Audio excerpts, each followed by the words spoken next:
Accent is No Accident podcast. I am your host, Maritza Perez. We are here today with a woman with an extraordinary story of resilience who, with her endurance, is helping others today shape the future of younger generations, our children, via her company, Parenting DNA.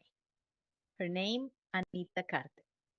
Anita is a parent problem solver, author, parent coach, and of the TV show host of Parenting DNA with Anita. With over 24 years of experience as a therapist and behavioral coach, Anita has worked with hundreds of families to strengthen their parent-child relationships during challenging times. And as a founder of the Parenting DNA and creator of the Family First system program, her personal struggles with literacy, family disconnection led Anita to create practical solutions for families like yours. Anita helps parents and families reconnect and bring joy and fun back to their lives. What a wonderful purpose, Anita. It is an honor to have you as a guest on my podcast. Thank you. It's an honor to be here, Maritza. It's a very big honor. Thank you. So, Anita, my first question to all my guests: what is your accent and why is not an accident? So, um, I grew up in a home that my parents loved us, don't get me wrong. But we had a lot of yelling and we were to be seen but not heard. And I know that growing up, I struggled a lot with my academics as well. And I know that my dad used to always think that it was me being lazy and I didn't know any better and I wasn't trying hard enough. Um, and it just weared on me emotionally because they really did try, but they didn't know I had learning disabilities. And it took me into my young adulthood life when I became a teenager and I just was done. Um, I I dropped out of school. I became a teenage mom, and then shortly after that, a wife. And nobody knew that I didn't really know how to read. Um, but I got blue collar jobs and I survived, right? You learn how to survive in life. And it was wonderful being a mom until my kids got to that age where they went to school and they got support from me as a mom. And because of my illiteracy, I wasn't able to be there for them. And it was hard. It was embarrassing. I felt shame. I felt guilt. I felt self-worthy. You name it, those emotions were there. And nobody knew. Nobody in my family knew. Nobody in my friends knew. Nobody knew. I wouldn't let people know. Um, and with blue collar jobs back in the day, you didn't need to read or write because it was all factory kind of work. Yes. But I was very fortunate that during my kids at nighttime, I would tell them good night and I would tell them stories. Instead of reading them stories, I would tell them a story. And then when my sister-in-law watched them after school and they became school aged and they needed help with that, she had the same age children. So I was very fortunate and they were that she helped them do their homework before I got home from work. And then we would have dinner together and we would have our evenings together. But one day I was sick and I worked and they came home and they needed my help and I found myself yelling at them. Until this day, I don't know why, but I realized then it made me become self-aware. Why did I yell at my children? and I could hear my father's voice, and I can remember feeling the feeling that I felt when my dad used to yell at me. And I didn't want that for my kids. And then I realized it was because of my illiteracy, because I couldn't help them and I lashed out and I didn't mean to. And that's why I became self aware and I went to the Hood Community College and I asked for help finally because I didn't want to be that parent for my kids. And I wanted to be there with for my kids. And I saw that I was disconnecting more and more with my boys.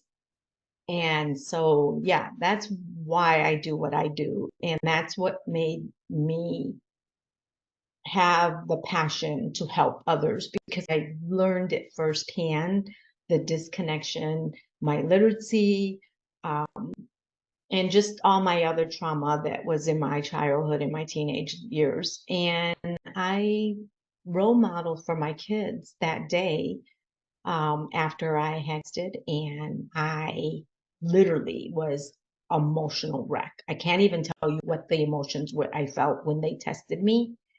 It took me a couple of days before I sat my kids down and I explained to them finally. I admitted to my kids. And till this day, it's emotional for me because my kids were so loving and caring and kind that they said they were proud of me, their mother. I was in my late 20s by then, that they were proud of me because I was going to go back to school and that we could start doing our homework together. And we did. We started that, doing that. Oh, that is beautiful. And it changed my whole connection with my kids. I can feel that connection with my kids again.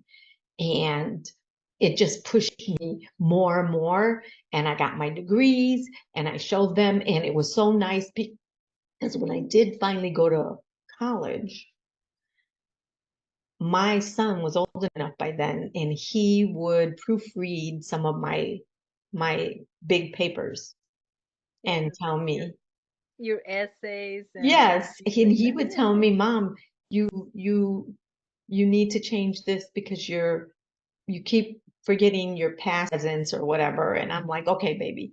But that was, that was an eye opener for me. And that made me realize that all of my struggles, all of what I've been through, and the support that I had from my own kids helped me to be the founder of Parenting DNA because it's not just about your blood, it's about your environment, it's about your behaviors, it's about what you learn. And I wanted to let other parents know they're not alone and it's okay for you to ask for help. And it's okay for you to look at being a human being in front of your children and let them be that support for you because you never know how much love and support your children have for you until like my day of mine with my boys.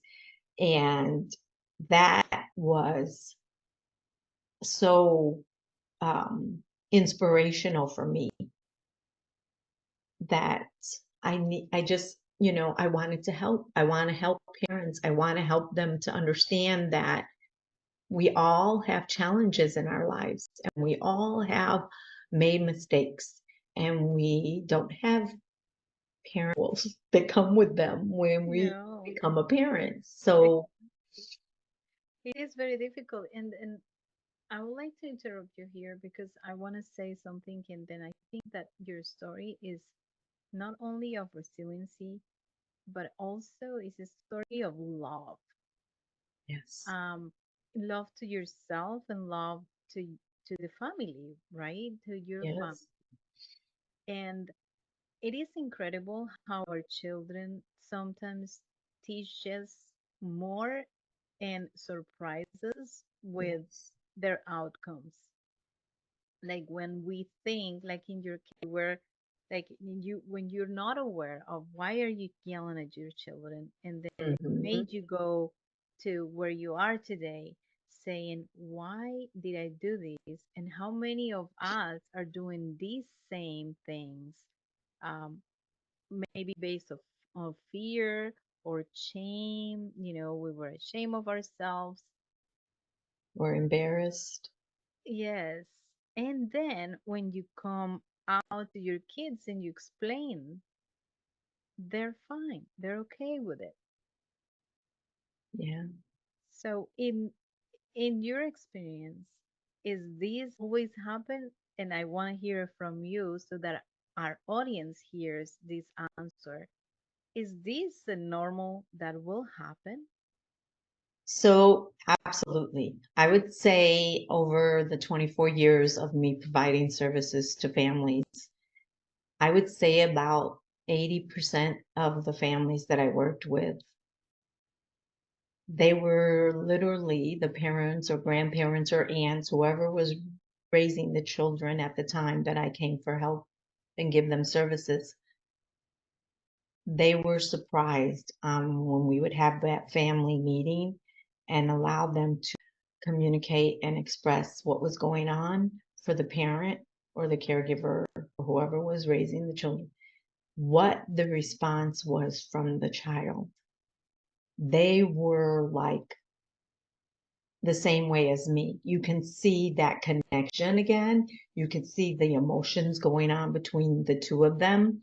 You can see that they realized they had lost some time if they would have just, you know, talked about it, show that they were having that uh, um, situation. As most of them were because they were court ordered or their parents were um, having issues with substance abuse or whatever. But when they got their kids back, or if they didn't, and those family members raised them, they were very open and honest about. They knew that their parents were having issues with substance abuse, or they knew that their parents they were taken away from their parents for a reason because of their safety or whatever. And it was amazing to see that. It was amazing to see that the kid could relate and express how they felt, and that they felt safer and secure, have more security with the person that was raising them, Yes. but that they were even more happy that they were able to talk about their feelings. And this is amazing because I believe that sometimes as adults we limit the younger generations. We limit our young children. And I say as an adult and I say young as a group because sometimes, like you are saying, is not only the parents who are taking care of the kid, also the grandparents, the aunts or uncles, Hmm. um, or another adult that is responsible for them. Yes. So it is very important that we understand that as soon as we are acting from love and with love, that is the way it's going to be received. And also, one of the things that you do and you specialize on is the 3 ways to stop yelling Hmm. and build respect. Hmm. So tell me about that. So the thing that I found, because that's what was going on with my family, and then I started to do it with my own family, and it's majority of the time it's with all the families I've worked with, is it's because it's the way that we were raised, and we just kind of repeat the cycle because we don't know any better. But when we learn about that there are ways that we can communicate in a healthier way, whether it's there's the 3 ways is that um we listen to the person, right? We need to be able to have active listening. We can really truly hear what our child or that person we're talking to is really telling us. So I tell my families all the time, I ask them actually, are you really listening or are you hearing your child? There's a difference. So listening means that you are really listening, where you use the I statements that I feel like you're very frustrated right now what is it that I can do to help you? Versus you hear the traffic kind of going, but you're not Yes. paying attention, right? Because it's nothing that's important to you. So that I tell them, look at it in that aspect. If we use the I statements, then the child knows that we're not putting blame on them. We're saying how we feel, and we're asking for them to see how, if we can help them. So I feel like you're very frustrated right now, and I believe that there's something I can do to help you. What is it that I can do to help you? Or take little breaks. You know, it's okay for you when you're in that moment and they're in that moment that you just take a break and say, I believe we're both feeling a little bit anxious, not going to be able to hear each other. So is it okay if we just come back in 5 minutes and let's set our phones, because the kids have phones, majority of them, right? Let's set our phone for 5 minutes and come back to the kitchen here and we'll talk about it. And I really would like to hear what you have to say. Yes. It, Those are two different ways. Or if they're younger, you can say, can you draw or write out something that you would like to talk to me about? okay. And what are the ages of the kids that you with the families that you work with? Well, the that I had was a 4-year-old Okay. until the 17 years, till they're 17. And I found that showing the, respect, for each other was another way of us building um, that respect in the home and lessening the yelling. Because if we show the child how we would like to be treated and treat them the same way, they will treat you that way as well. And that just builds that trust as well, because then they feel like you're showing them and you're acknowledging them and you're validating their feelings and their thoughts, and it just shows that you're respecting them as a person. um like, example, if your child's overwhelmed, right, and you see that they're stressed, and we as parents, we get stressed too. Yes. So be the role model and show them how you handle the stress by doing some meditation in front of them and saying, mom's stressed right now or dad's stressed right now. I need to do some meditation. I need to calm myself. Play a meditation thing on your phone so they can see it or whatever. Because then when they're stressed, you can say, you know, remember, when mom or dad gets stressed, this is what we're doing. What is something that you can do when you're stressed right now? I see that you're feeling very overwhelmed and stressed right now.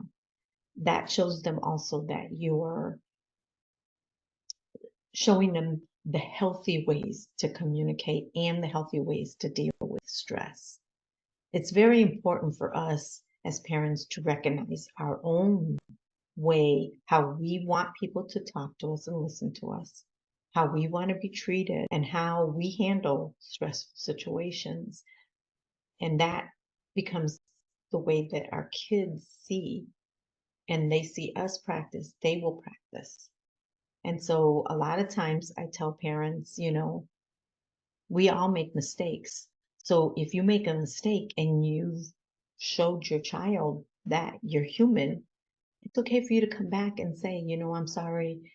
I need your forgiveness. This isn't how wasn't the proper way for me to deal with what happened at work today and coming home and yelling and ramping at you and everybody else in the house. But I just felt so overwhelmed, and my way for me to show you is that I need to just say when I come through the door, today's been a rough day. Can I just have 5 minutes? And then I'll be able to hear what everybody has to say to me. Yes.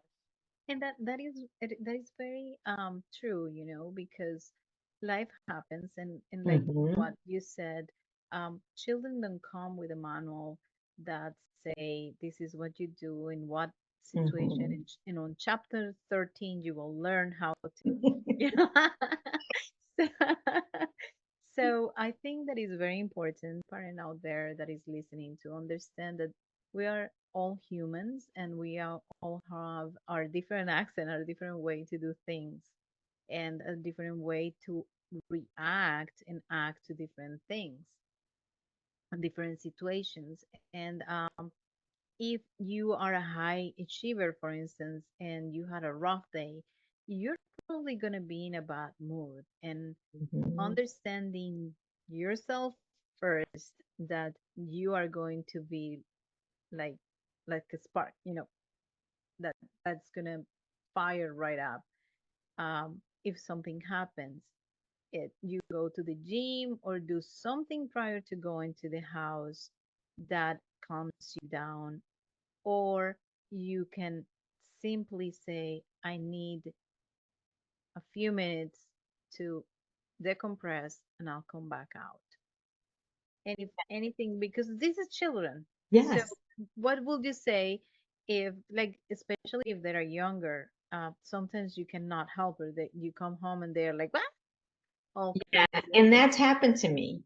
And it's happened to those families that I've worked with. And I recognize that when my kids were growing up and I had one of those days at work, I would catch myself because I didn't have a car at the time. I would have to take the public transportation. And I would like decompress, like you said, on the bus ride home. And by the time I got home, I felt a little bit better. So I would rant and rave on the on the on the bus, like, oh my God, that was an idiot, and blah blah. I can't believe that that person did that, or blah. And I'm like ramping and raving and talking to myself. People would look at me like I was a crazy woman. But by the time I got home, I was good. Or once I got a car, I would listen to some soothing music in my car before I went in the house. Or sometimes I would just like I just wanted to get out of my car, get in the house, get in my relaxing clothing, and then the kids would come in and be like, "Okay, mom could be the best mom that you want me to be right now, though I can't. I need 5 minutes. I had a really rough day at work today. If you could just give me 5 minutes, I could be that best mom and we can go through whatever you need from mom. But right now, I can't do it. I don't want to be that ugly mom for you. I want to be the mom that you want me to be and need the mom you need." And those are some ways that you can also let your children know you're being respectful, you're communicating with them, and you're role modeling with for them on the ways to handle when we're having those yes. situations. And that is very important. One of the ways that when back in the day when I was working in corporate and then having a very stressful work. Sometimes coming to the house, I was exhausted Yeah. and I really just wanted to lay down. I didn't want to do much. But I found that just going out of the house, inviting my daughter to go for a bike ride, or let's go to the pool, which I have the advantage of being in Florida, so you can basically go to the pool anytime during the year. So, or different that will, let's let's go for a walk. Or one time, we climbed a tree, and it was it, it, a super nice experience for her. So sometimes, if we recognize where we are coming from, what we're doing, the important thing is not trying to hide these Hmm. situations from our children, because they pile up, correct? Yes.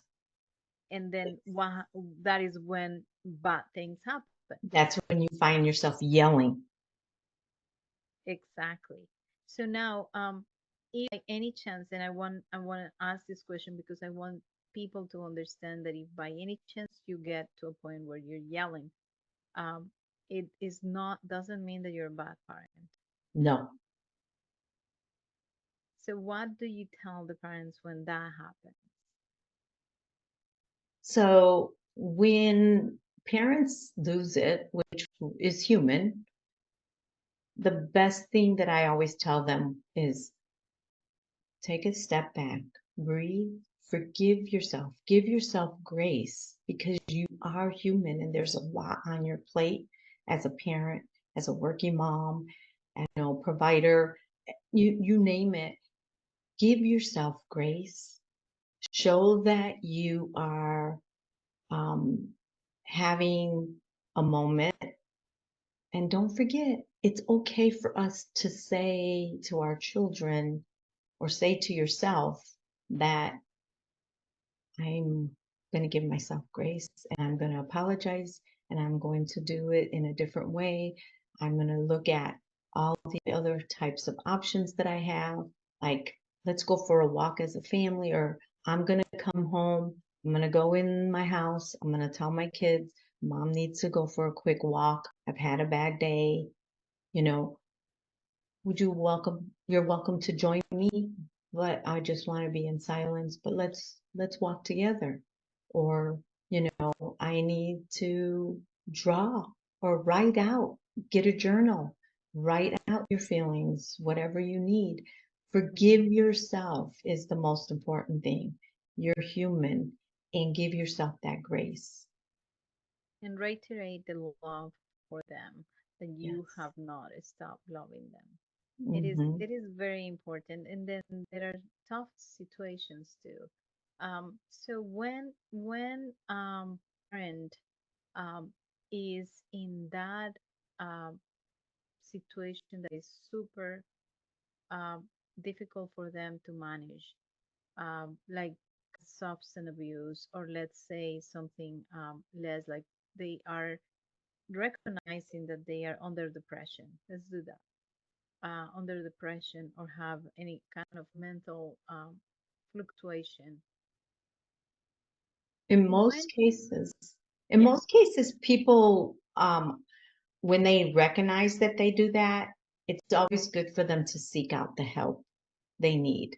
As soon as you know that you're feeling that you're going down a spiral where you're feeling sad, you're not motivated, finding that you're not engaging with anybody and you're not engaging with your kids or whatever, it's okay for you to look at your options that are near your home that give you that kind of support that you need for the mental health side. And then if you're not able to, always find somebody that you trust, that knows your family, that can be your support, your support person that you can vent to and you can let your out and they can just listen, because a lot of times you just need somebody to hear what you're feeling or what you're doing. You don't want them to give you advice or fix it or whatever. You just want to let it out. yes, And I call it the buddy person, your buddy person, your go-to person. I had that for a while before I realized I could get mental health services for me, when I started to get depressed because I wasn't having that connection with my kids. So yeah, and it's okay for you to ask for that help now. I know way back, like you're crazy if you go to a counselor or a therapist but they called, yeah, doctors at the time. yes, You're crazy. You need to be in a nut house or whatever. That's not how people look at it anymore. People are very open to wanting to help people that need the help. And it's okay for you to ask for that help. It's okay, yeah. It because is important for parents to understand, and for any adult that is taking care of children to yes, understand that it's okay, and that doesn't mean that you're crazy. It nope, actually means that you are very well put in your head for asking for help. yeah. And it shows your children that you are needing help so that you could be there for them the way they need you to be. That's Yeah. it. And that's So, where I was gonna go. So when that happens, is it recommended to tell the kids what you're going through, and when will that be recommended? so it varies. If you're going for you at the beginning, most of the time, therapists, parents seek therapists for them at the moment that they need it because of whatever they're going through. And if the therapist feels that the family needs to become, then you let your children know that, your therapist you've been working with a therapist and they recommend that we all come in so we can talk about what mom's or dad's going through right now so that you will be aware and we can all support each other. So I would say if it's just the parent that needs to deal with certain things and it's once they start having that service and they feel a lot better, then, and you feel your kids are okay and you're connecting with them or whatever, then it's fine. And you can always ask your professional therapist or who you're seeking help from what they suggest that you do because you don't want your children to always think that you're hiding something or that is there a need for me to tell my children at this point or do we wait later?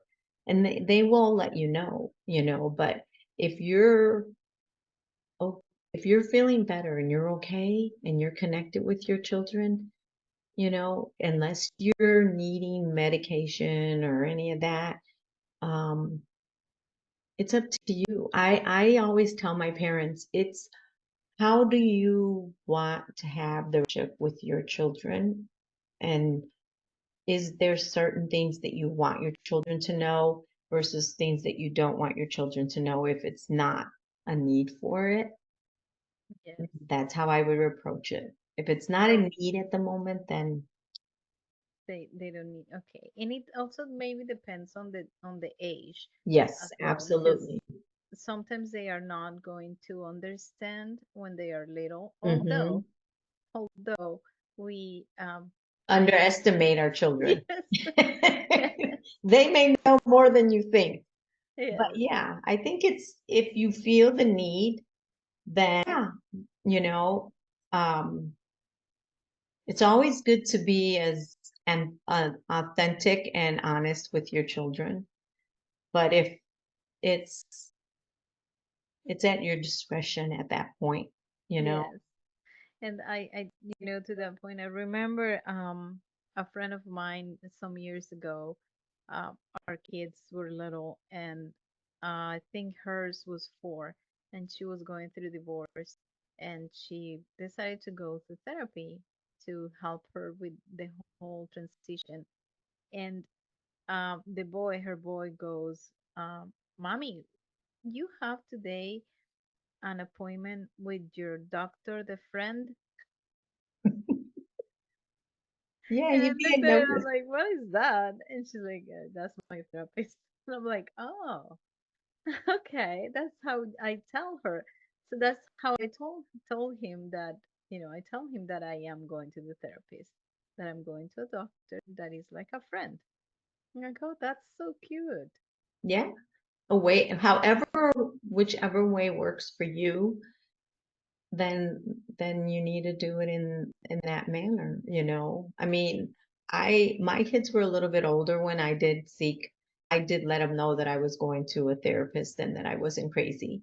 And they were like, "Mom, we know you're not crazy, but Mom, if whatever, if you need to go, then go, Mom. If it's going to help you, then go, you know but my boys were in their teens by then, so you just do it as your discretion. Like you said, if you want, like your friend, if you want to say that it's a doctor that's a friend of yours, then yeah, why Yes, not? exactly. So that they know that you have an appointment that is Mm-hmm. recurrent. And Yeah.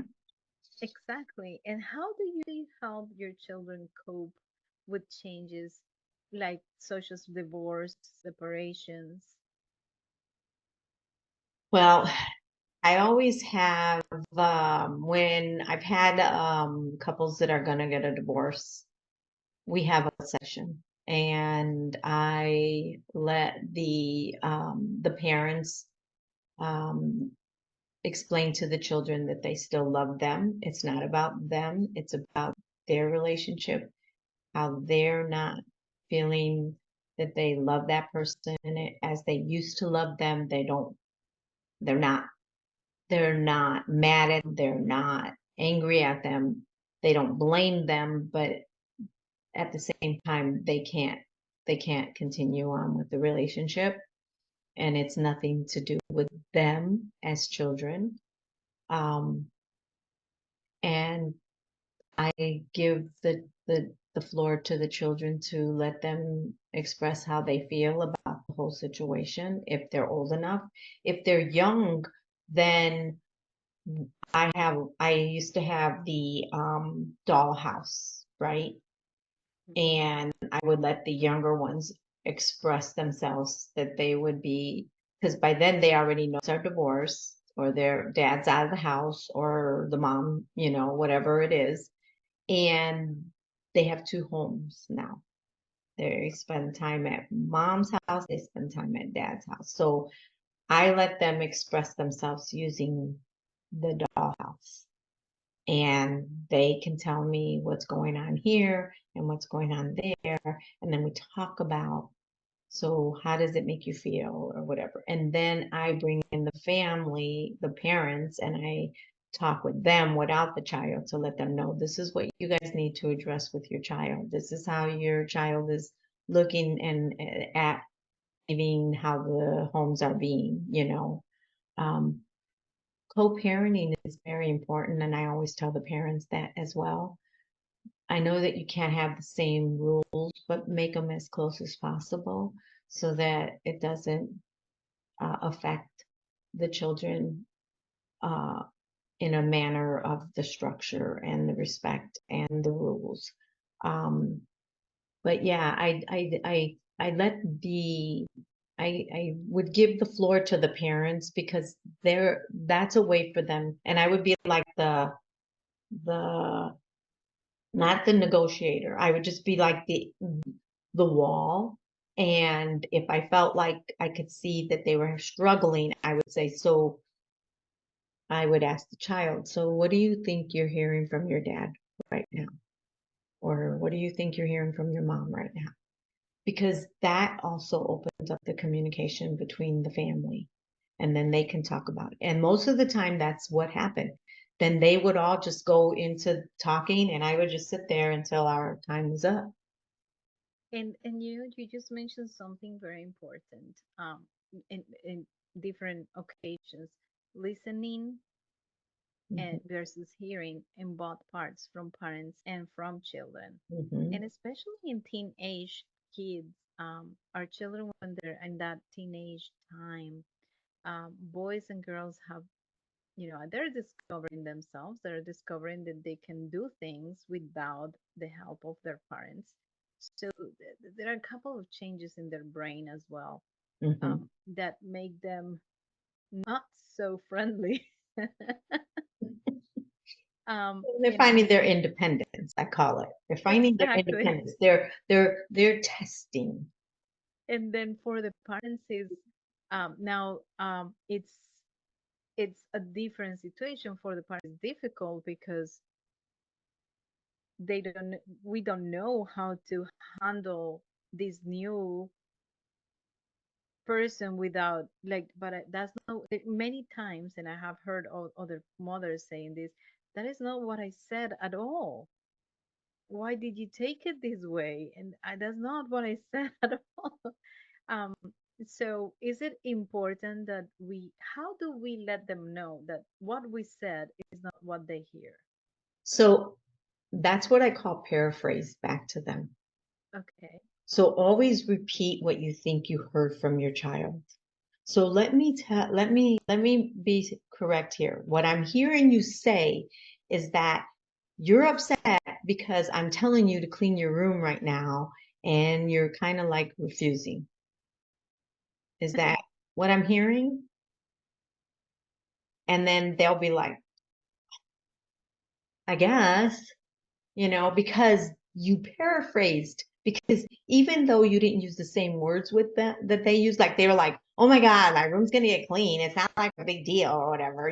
So you Yes. kind of paraphrased it, but you paraphrased it in a nicer way. So what I'm hearing you say is that you're not gonna clean your room right now. So can you tell me, is that what you're saying? So when's a time frame that you'll get your room done? So I Mhm. can know. Okay.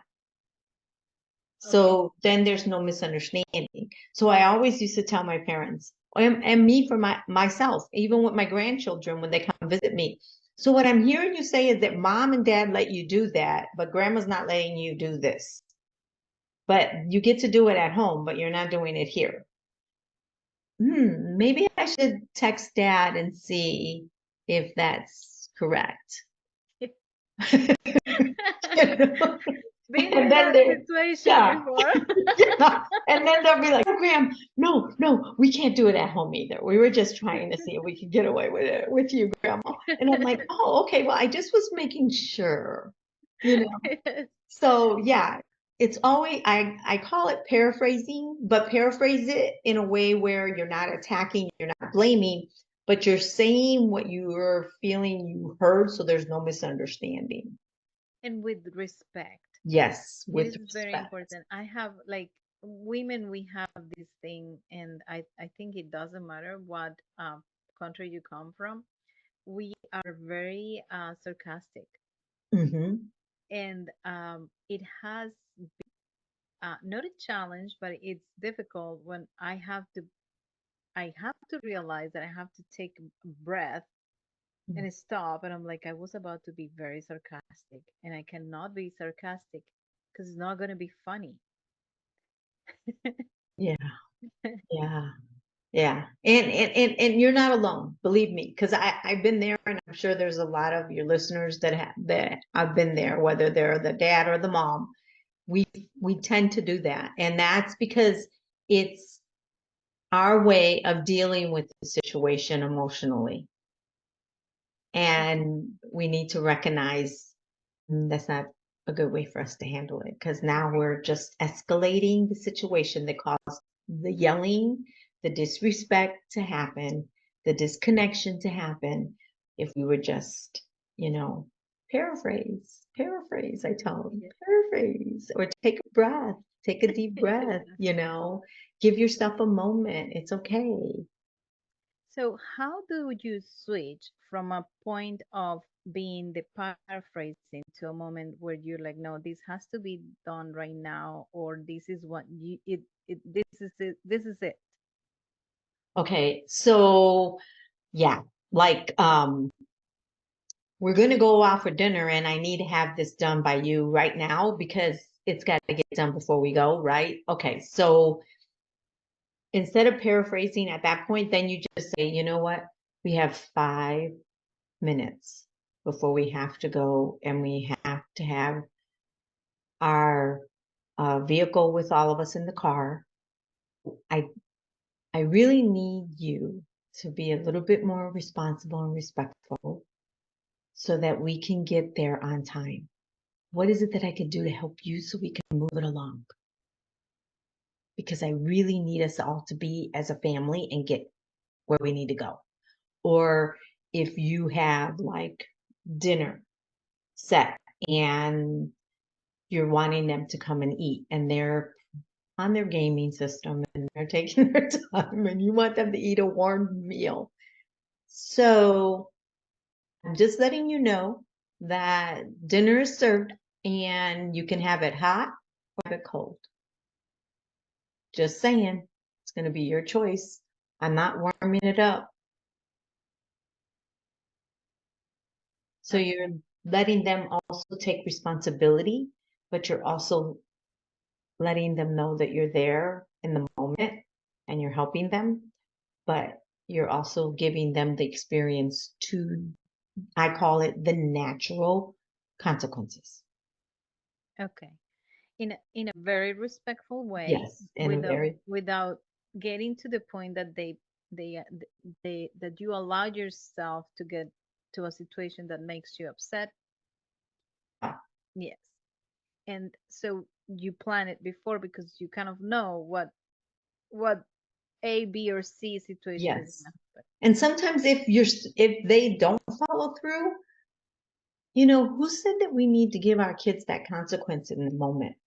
And I don't call it consequences. I don't like the word consequences. I use a reminder. Do you have to give them that reminder that moment? Sometimes it's good to delay it and give them the natural consequence reminder, I should say. Like, for example, I had a family I was working with. The child get ready in time. They were late at their appointment that they couldn't be late for because it had to deal with their funding from the state, right? You can't be late on those, right? They were late. And so she had to make another appointment. So then when her teenage boy, because he was 12, well, he was 14, um, when he wanted to go out later on that day to hang out with his friends, she said, wow, gee, I wish I could let you, but remember when we had to get to that appointment and now I have to go back on this day? I'd love to let you go out with your friends, but maybe you can think about having a little bit more consideration when I need you to do something that's important. So, no, you can't go out today. Okay. And it doesn't feel like a punishment. Mm-hmm. It feels like something that it is it is just fair for both sides. Yeah. I love this conversation, Anita, and I Thank you. probably have 1,000 more questions. I think it is very important that we highlight what we talk about today. Listening versus hearing, both sides, parents and children, when we're doing listening and when we are hearing. Paraphrasing to our teenage children so that we know and they know before the situation gets out of hand. And also, both sides need to recognize to take a break when needed and when we know we are not in good standing. Yep. This That's is this was beautiful and I would love to have you back Thank and we you. can talk about other things and thank you so much for being here. Do you want to tell our audience how to get in contact with you? Yes. My website is parentingdna.com. So it's www.parentingdna.com. I also have Successful Parenting DNA group on Facebook that they can go to. If you go to the website, though, there's a link there as well for you to make an appointment with me if you feel like you need that guidance to help you navigate those parenting challenges. I'd be glad to see if we're a fit. Excellent. And is there anything, any special offer you would like to give them today? Yes, actually, I have a gift that's the 3 ways to reconnect with your child, and you can get it on the link um, Yes. that I provided to. Okay. We'll put it on my link down here. Remember, subscribe, share it to other people, and listen to us every week with new episodes and wonderful people like Anita. Thank you so much for Thank you. It was an honor. Thank you for having me. thank you. And to our audience, remember you're loved and that whether you're a parent or a child, you are here for a purpose. You're here because you are loved. See you next time. Thank you.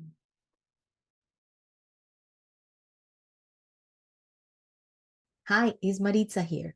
If you like this episode of My Accent is No Accident podcast and would like to listen more like this, subscribe wherever you're listening to it or watching it. Leave us a nice review and share with your friends, family, and network. Thanks for listening.